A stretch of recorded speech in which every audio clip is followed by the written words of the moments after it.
Est-ce que GM commence à sortir du trou? Est-ce que nous commençons à voir la lumière au bout du tunnel? Voici la dernière nouvelle concernant le rappel des batteries. Troisième partie.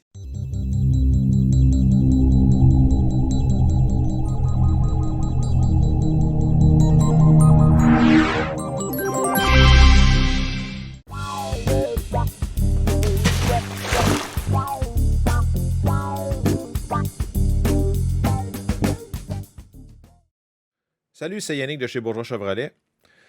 Bon, aujourd'hui, GM a annoncé que c'est une bonne nouvelle dans l'ensemble de toutes les mauvaises nouvelles qu'on a depuis à peu près un mois. Fait que GM a annoncé aujourd'hui par voie de communiqué de presse que les deux usines où ce que les cellules sont fabriquées, donc les deux usines LG, une qui est en Hollande, l'autre qui est au Michigan, que leur activité a repris. Ce que ça veut dire? Donc, techniquement parlant, si les activités ont repris, ça veut dire que GM a eu l'assurance que LG est incapable de reproduire le même problème. Donc, de faire des cellules sans les deux fameux problèmes qui ont causé le rappel à la base.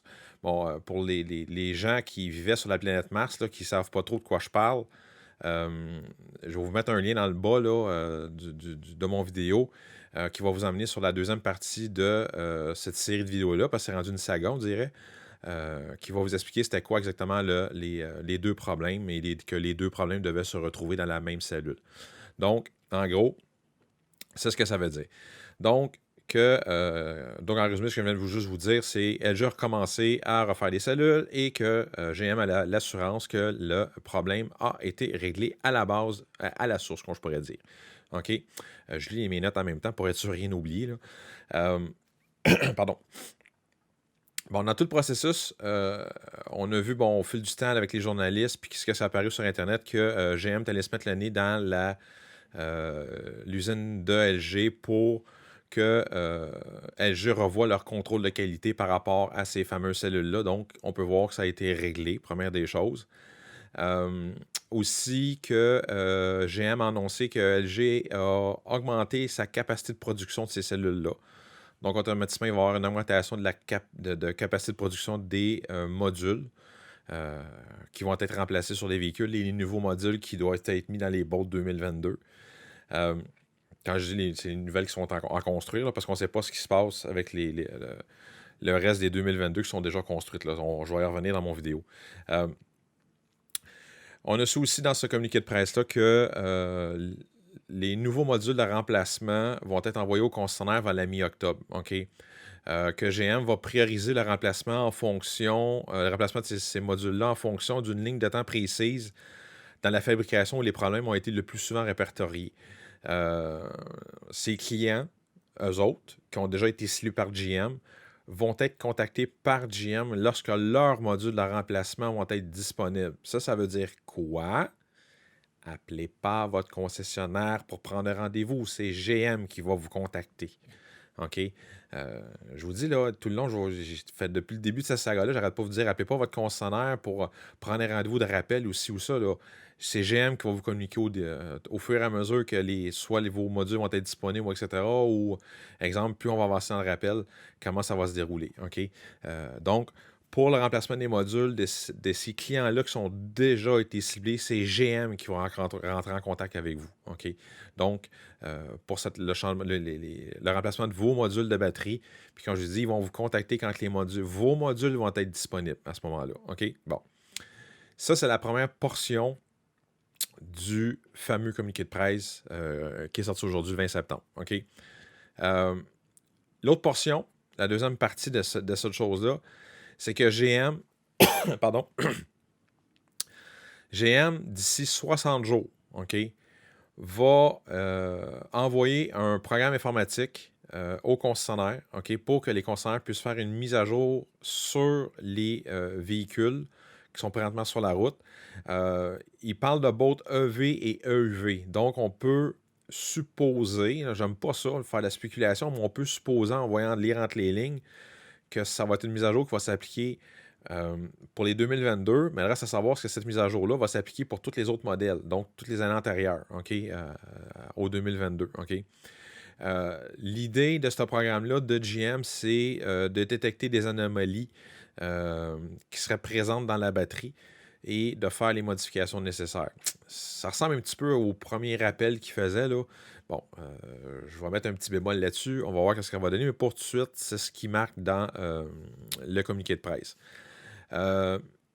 Cette mise à jour-là informatique, OK, ou ce diagnostic-là, on va le dire comme ça, là, ce diagnostic-là doit être fait en concession. OK? Comme j'ai dit tantôt, appelez pas le concessionnaire tout de suite pour prendre rendez-vous par rapport à cette mise à jour-là.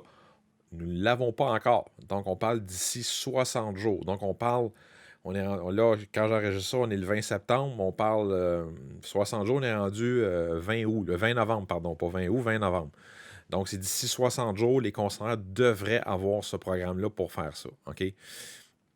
Donc, à date, c'est qu'est-ce qu'on sait par rapport où est-ce qu'on en est rendu avec ce fameux rappel de batterie-là. Donc, l'usine est repartie. Par contre, ça, on parle de l'usine de batterie.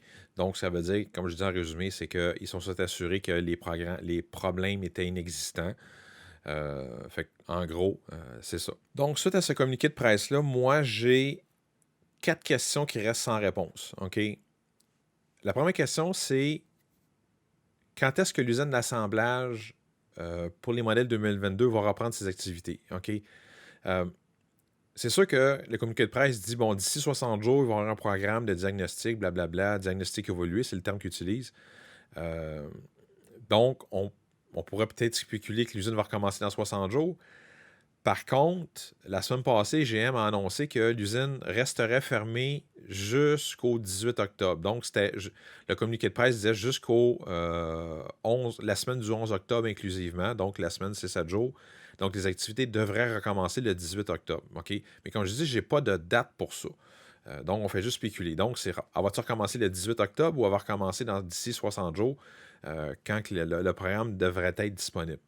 Moi, ce que je pense, ça va être plus autour du 18 octobre, parce que le programme devrait être déjà là. À moins qu'il attende encore 2 semaines, mais ça, comme je vous dis, on fait juste spéculer, puis moi, la spéculation, j'ai eu ça mourir. OK? Fait que donc, ma première question, c'est quand l'usine d'assemblage de Beauce va reprendre ses activités? On ne sait pas encore. Deuxième question. La production de toutes les commandes qu'on a présentement dans le système informatique chez GM, OK, va être. Donc, toutes les commandes qui sont non construites, OK, vont être retardées de combien de temps? OK? Bon. Si l'usine est arrêtée depuis le 20 août, OK, ou la semaine du 23 août, là, OK, on ne s'assinera pas pour 3 jours, depuis le 20 août, puis que l'usine recommence, mettons, le 18 octobre, peut-on dire que la production va être retardée de 2 mois? Ça veut dire que si, exemple, moi, j'ai dit à mon client que le délai de livraison aurait dû être de 4 mois avant le rappel, est-ce qu'on est rendu à 6 mois de délai de livraison? Ça, c'est ce qu'on ne sait pas. Donc, aucun conseiller est capable de répondre à cette question-là pour tout de suite. Parce que, est-ce que GM va être en mesure, exemple, d'augmenter tellement la capacité de production de l'usine de cellules, puis que par ricochet, ils vont augmenter la capacité de production de leur usine à eux autres pour être capable de rattraper le temps perdu? On ne sait pas. OK? Fait que donc, ça, c'est la deuxième question sans réponse. OK? La troisième question, c'est l'arrêt des livraisons qui a été décrété sur toutes les boats, surtout pour l'année 2022. L'arrêt des livraisons va être levé quand? OK? Est-ce que ça va être levé quand que le diagnostic, donc la mise à jour va être faite sur le véhicule pour dire, OK, ce véhicule-là, correct ou pas correct. Puis comme je dis, on n'a pas de détails sur la mise à jour. Là. C'est quoi l'affaire? Là, OK? Donc, quand le diagnostic va être fait sur le 2022, quand est-ce qu'on va l'avoir? Donc, c'est ce qu'on ne sait pas encore. L'arrêt, c'est y a une date dans le temps qui va être à établir ou une date dans le temps qui va être faite en fonction de ce fameux programme-là ou du module de remplacement. Fait qu'on ne sait pas quand est-ce que ça va être élevé non plus. Fait qu'on parle-tu de d'ici 60 jours ou avant ça? Fait que c'est le bout qu'on ne sait pas. La quatrième question, ça c'était la troisième, pardon. La quatrième, c'est qu'est-ce qui se passe avec toutes les boats qui sont présentement construites, OK, et qui ne sont pas arrivées au concessionnaire? Donc, ça veut dire, exemple, des gens qui ont des boats de construites, qui sont, exemple, encore dans la cour d'usine, qui n'ont pas bougé dans le transport, qui va s'occuper de faire ce rappel-là? OK? Est-ce que c'est GM? Est-ce que c'est le concessionnaire? Euh, je ne sais pas. C'est sûr que si le véhicule est encore dans le cours chez GM, d'après moi, ça va être GM qui va faire le rappel. Ils vont prendre le véhicule, ils vont faire ce qu'ils ont à faire, puis après ça, ils vont l'envoyer sur le train. C'est sûr que si le véhicule est rendu déjà à Montréal, euh, je pense pas que GM va le retourner au Michigan faire le rappel. Ils vont envoyer ça au concessionnaire, puis ils vont dire fais ce que tu as à faire en fonction, comme ce serait une voiture quand tu as en inventaire. Mais comme je vous dis, c'est la quatrième question que j'ai pas de réponse. Donc, il va se passer quoi avec les boats qui sont déjà construites? Puis qui ne sont pas arrivés encore en concession. Fait que, comme je vous dis, ça c'est la quatrième de mes questions par rapport à tout ça. C'est sûr qu'il reste d'autres questions à répondre. Un client qui va se poser la question, oui, mais ma 2018 ou ma 2019 que j'ai eue, le rappel va se faire quand? Écoutez, la seule chose que je peux vous dire, c'est d'être patient. Je dis, GM, à ce qu'on peut comprendre, ils savent à peu près déjà c'est quoi les cas problèmes. Ils vont prioriser ces cas-là. Mais quand je vous dis que vous appelez votre conseiller, que vous harcelez votre conseiller, je pense pas que ça va faire grand bien. Il ne pourra pas vous donner plus de réponses que moi, présentement, que je pourrais vous donner ou donner à un de mes clients. GM, dans leur communiqué de presse aussi, mentionne que si vous avez des questions par rapport à ce rappel-là, vous pouvez appeler le service à la clientèle de GM pour essayer d'avoir des questions à vos réponses. Mais comme je vous dis, les concessionnaires, on attend, comme tout le monde, d'avoir les bonnes réponses aux questions pour savoir qu'est-ce qu'on peut faire pour régler ça le plus vite possible puis que ce soit en arrière de nous autres. OK? Finalement, les choses que GM demandait pour que le fait de limiter la charge, etc., il n'y a rien qu'à changer. Donc, c'est toujours de limiter votre charge à 90%, soit d'aller mettre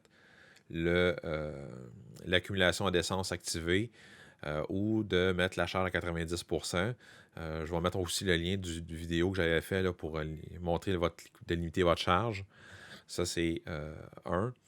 De recharger votre véhicule le plus souvent possible. Ça veut dire d'essayer de descendre la batterie à moins.